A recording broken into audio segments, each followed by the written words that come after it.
Good morning, my Real News Midday TV family. Thank you so much for tuning in this morning, and I'm wishing for everyone a wonderful and a blessed Sunday. And in the news this morning, power restored to storm-affected customers, says JPS. The Jamaica Public Service says it has restored electricity to all customers affected by outages due to Tropical Storm Raphael earlier this week. JPS President and CEO Hugh Grant said all parishes had power restored as of 3 p.m. on Saturday. He said that the only exception is one business customer in Port Esquivel, St. Catherine, who is still without a service due to access issues from swampy terrain.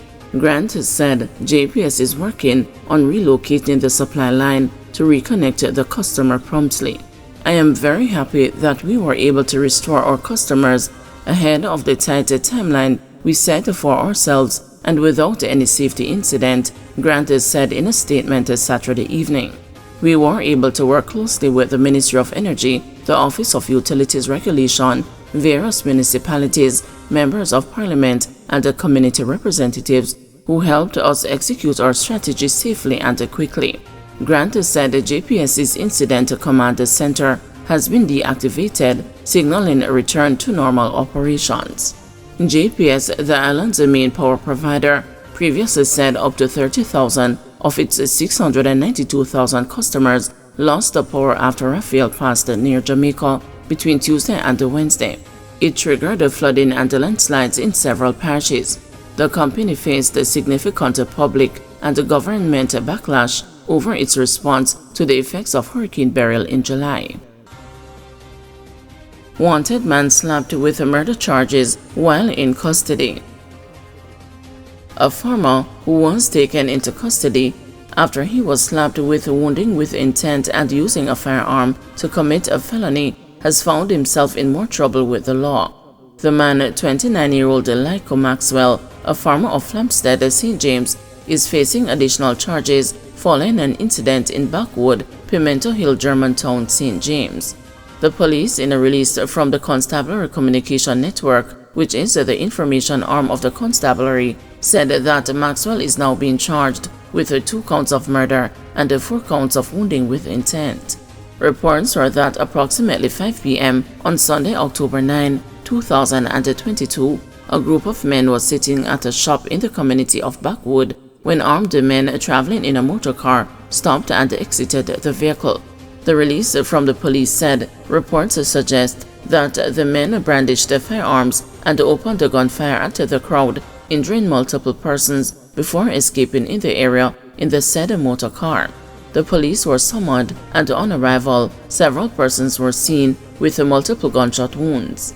They were taken to the hospital where Leslie was pronounced dead and the other men admitted in serious but stable condition. On Friday, November 8, the charges were laid against Maxwell as he awaits his court date for the other charges.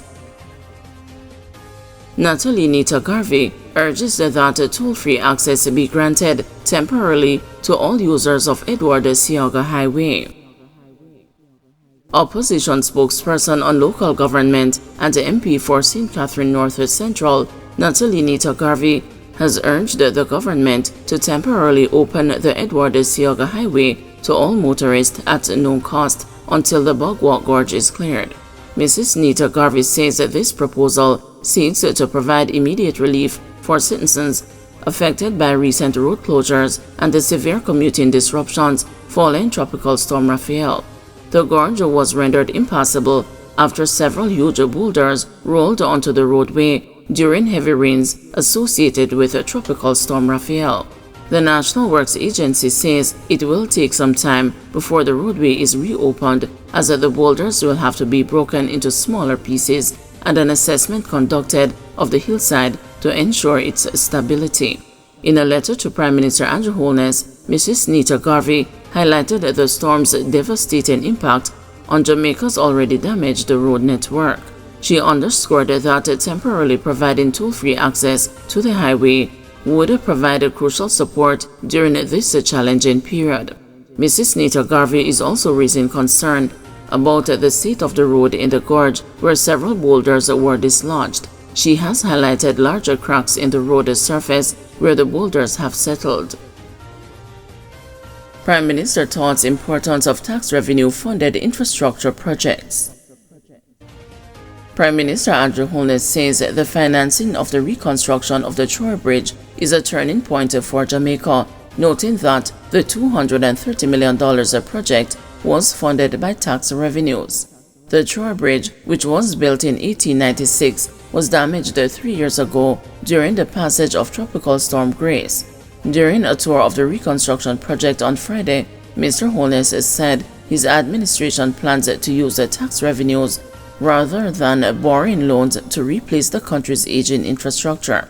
He said if the government continues to borrow money to invest in the country's infrastructure, it will result in fewer roads being built, and therefore it is committed to building the economy to generate enough revenues to fix aging infrastructure.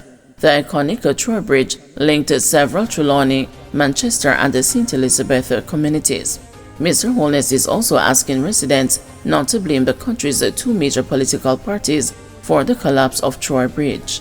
Prime Minister Holness also responded to complaints from residents about the length of time it is taking to replace the Troy Bridge, noting that the government is not able to bypass procedures despite the situation being an emergency. If this happened 10 years ago, it is highly likely that 60% of what would have been spent here would have come from some form of borrowing. So that's a major change. The people of Troy will get their bridge in another 7 months. 7 months, contractor, in another 7 months. And they will be able to benefit from the convenience, and we hope that this will spur even greater economic activity and give greater convenience to the public. I ask the country to understand these are not issues that are created by my political party or by the political party of the Member of Parliament standing beside me here.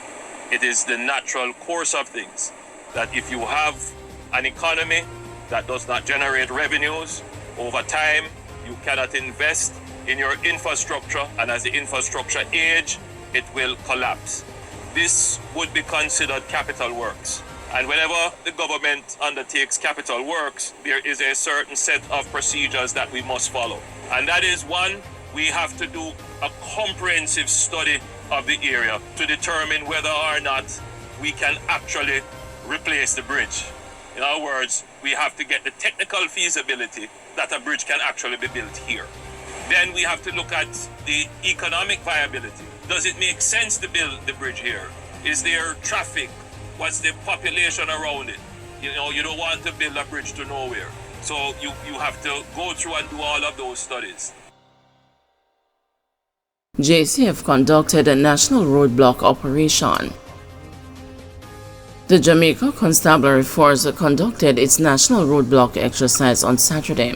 Deputy Superintendent of Police for the St. Catherine South Division, Paulette Baker, who was the duty officer at a roadblock mounted at the Municipal Boulevard Dyke Road roundabout, explained that the police military operation was part of a crime prevention initiative.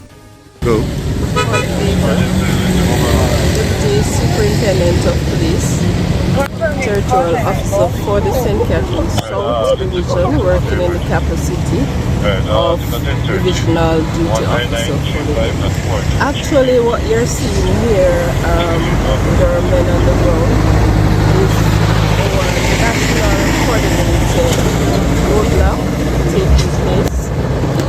This is an activity that is being carried out throughout the island, directed by the operational, strategic operational, Deputy Commissioner of Police, strategic operations portfolio. It is the aim to counter some of the activities that are taking place in our space, and so we have to continue to do these checks, just to ensure that our space is safe. It's through these activities sometimes that we recover firearm and other illicit, things or illegal things So we're just asking the public to bear with us. We know the traffic is a bit,